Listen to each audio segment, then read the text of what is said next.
Eto guys, yan. Naisipan ko lang. Kasi ito kabibili ko lang nito. Ito nakatabi to before. Yan. Yung binuksan ko siya, wala siyang, yan, silicone gel. Yung pang-absorb na, para hindi siya mag-moist. Tapos, magabok siya, ma-powdery. Alam mo yun, ma-powdery siya. Yan, makikita mo naman. Yan. Tapos, nagtataka ako kasi nga sabi ko, parang hindi ganito naman yung iniinom ko before kasi naka 3 bottles na ako before na effective naman. Hindi, nawala lang talaga yung link kung saan ako bumili. Kaya, nag-check ako sa iba. So, chinek ko din naman yung mga, ano nila, yung mga reviews. Kaya lang, sabi maganda, okay, doon ako bumili. Pero, nag-doubt ako nung ginagamit ko na siya. Kasi ito yung before ko. Ang tira dun sa before ko is 2 tablets na lang.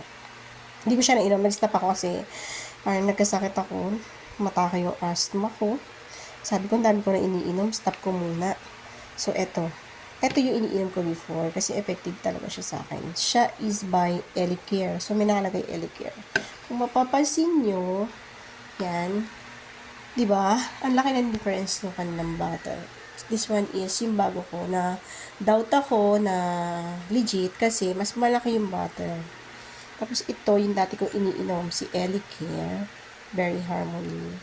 Yan, medyo maliit siya. At yung type ng kanyang tablet is glossy. And hindi siya powdery. Yon, powdery pala yung terms. Hindi siya powdery. Malinis yung laman niya. At saka meron tong silicone gel. Yan, nabili ko. It's cost 600 plus. Sorry, kulang ko na 700. Tapos this one, parang nabili ko na siya ng 400 something, ganon. 400 sa Shopee din yata or nakalimutan ko na kasi parang weeks ago na dumating to sa bahay, hindi ko na ininom kasi nga sinusumpong ako ng asthma at ng allergies ko, so ayoko na madaming iniinom. Pag open ko today, nakita ko siya na ganyan siya. Sabi ko, bakit parang hindi naman ganito yung before na iniinom ko, yung Berry Harmony. Hindi siya powdery. So, I doubt, kaya hinaan ko isang bottle. Eh, isang bottle ko nga na eto nga, is meron pa talaga siyang tira na 2 tablets. Nung chinek ko, nung kinonfare ko siya, yan, napaka-powdery naman ito, compare mo dito, although same lang yung color nila, pero tingnan mo, mas glossy siya, di ba? Mas malinis, mas okay, di ba? Unlike this one, is powdery siya talaga. O, tapos wala pa siyang silicone gel. So, kaya I doubt na this one is legit. No? Ito kasi subok ko na to eh. Ito bago pa lang. So, i-check ko pa. Tapos, ang laki ng difference, di ba? Tingnan mo, ito si Elicare, medyo maliit yung bottle. Tapos, maliit yung, yan, yung print ng Berry Harmony niya. Maliit siya, di ba? But this one is, medyo, mataba siya, malaki, yan. Yan siya. Yan yung laman niya at powdery siya, di ba? Tapos, wala siyang silicone gel. Kaya, I doubt na legit siya. So, yan.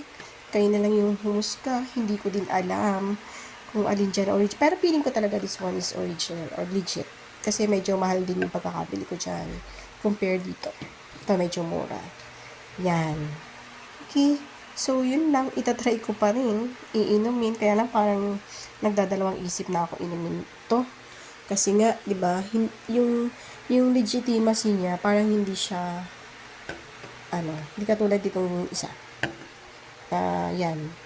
Ganyan ang itsura. Okay, bye-bye. Yun lang ang aking reviews. Thank you.